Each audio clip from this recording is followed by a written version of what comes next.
always start a new set by removing my old one. Because I use gel polish and my last time I did it directly over my natural nails, I do need to remove that gel polish first.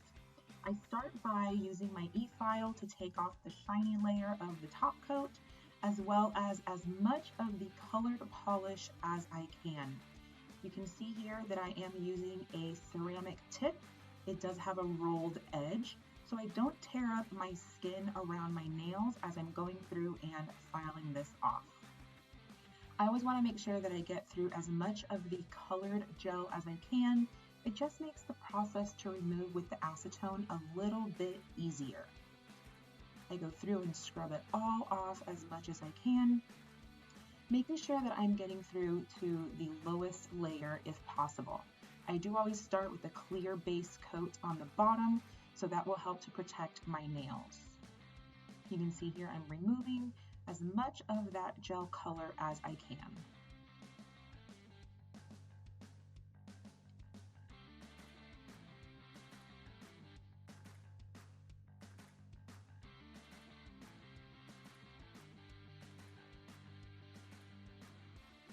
Then I like to take a piece of cotton ball that I have cut down into smaller sections. I do unroll it so I can just cut one piece of cotton ball into 10 individual pieces. I dip the cotton into some pure acetone, and then I wrap it around my nails and I put on these clips and soak it for a little bit. After a little bit of time, I do remove it, scrape off whatever gel I can, and reapply the soaked cotton ball to make sure that I am removing anything that's loose and going back in to soak off additional gel as I go through.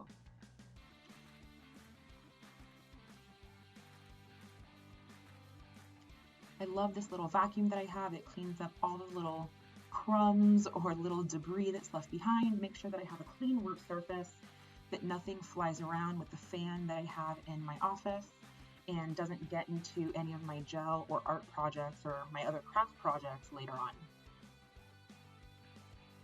I also have this dental hygiene pad. It's the same kind that they use at the dentist's office to clip onto you when they're doing any work on your teeth. I bought a set of these on Amazon. I'll go ahead and include the link below. It just helps to make sure that nothing seeps through to my desk surface. If you've ever filled acetone, you know that it can be completely damaging to whatever surface underneath. This really protects it and makes sure that I don't have to deal with that. You can see here that I'm continuing to go through. I let them soak for a little bit and I continue to scrape off any little areas that I can. Sometimes I also use the tweezers if things are lifting and just to pull them off a little bit around the edges. Sometimes it gets stuck to the skin around my nails. Continuing soaking and scraping until I get through as much of that gel as I can. I always go ahead, and it's okay if I leave a little bit behind because I am going to go back in with another base layer of clear gel. So it's okay if some of it stays behind. I'll go ahead and file it and even it out in just a little bit. So here I've got the nail file. I'm shaping my nails. I'm also going to shape the free edge, and I'll do a little bit of a buff on the nail surface to make sure that I smooth it out as much as possible before going in with my prep and my first base layer of clear gel.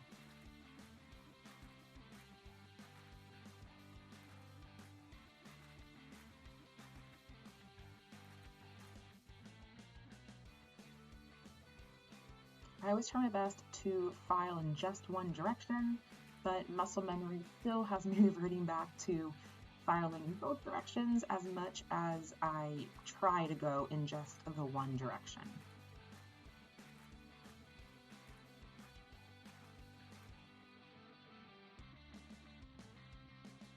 Cleaning up the surface one more time and getting ready to start the application of the gel polish. I am using here the Kiara Sky brand. This is the same set that I use for my jelly tips, which I'll probably be going back to next time. I just wanted to do a couple natural length manicures here. So I go in with both my step 1 and my step 2 of that kit. And here I'm going in with step 3, which is a builder gel that is in the bottle. I apply it carefully to the surface of all of my nails, trying my best not to get anything onto the edges. I did go back in, even though it wasn't captured here, and clean off the edges. And I also used a little bit of acetone to make sure that if anything did seep off of those edges, that it got cleaned up well. I'm applying a second coat of the base. My nails are pretty thin because of all what I've done to them. I haven't always taken care of them. So this just helps build up a really good base layer. Now I'm going in with my first layer of clear. And you'll see that I'm only applying this on 3 of my nails.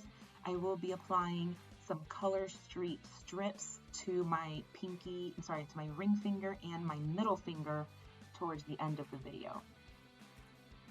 Here I am cleaning up with a cleanup brush, the acetone around the edges to take off any of the colored gel polish that has ended up there.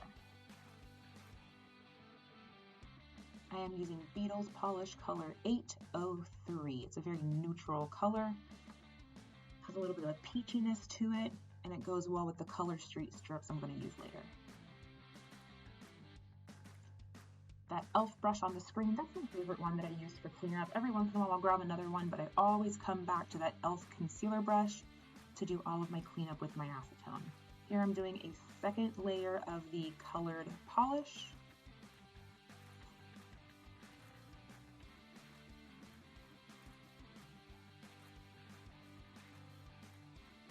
And these colors were very similar to the color that I had just taken off. You can see it from my left hand.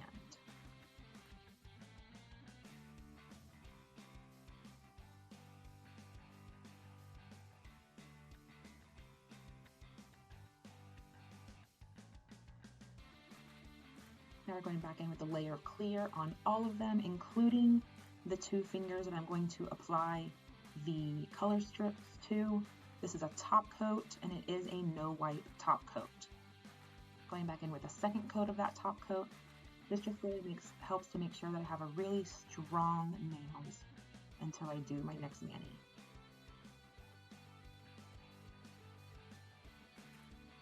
Always making sure to cap the free edge.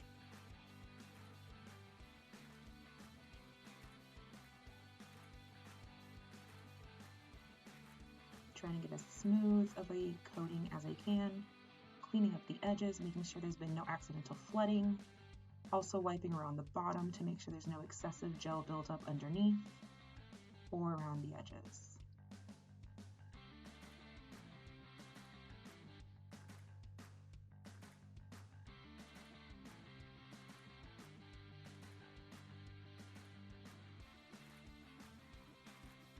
Taking out the strips, and I'm trying to open them with one hand and it's just not working for me.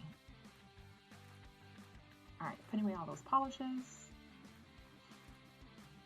and doing one last coat in a few areas that just didn't seem to have good coverage on them, making sure that I really get a good coating on the free edge. Want to make sure that there's nothing that's going to be lifting. There were a few questionable areas, but it was just a quick touch-up. Now I'm taking out those Colorstreet polishes strips. I'm not going to be using all of them. You see I'm just separating a few of them. I ended up just using 1 strip on 2 nails. So even though I left 2 of them to the side, I am only going to be using 1 strip for each of my hands. So you peel off the clear top. You also peel off the paper backing.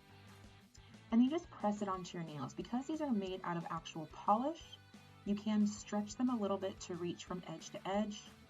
I use some of my tools to make sure there's a nice, clean, no bubble coating.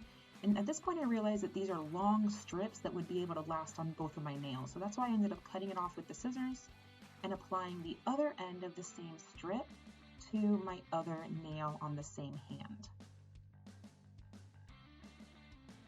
Again, making sure there's no air bubbles and everything is nicely secured on all edges. I'm going to take what's left over and wrap it underneath, press it down really good, and then I decided that I was going to go ahead and just file off the excess because I decided I was going to go ahead and put a gel top coat again to just make sure it was protected on all edges. Pushing it down really secure, taking that gel top coat, 1 more layer, clean up the edges with the acetone. And a second layer, making sure that all the edges are well sealed so there's no lifting before the next mani.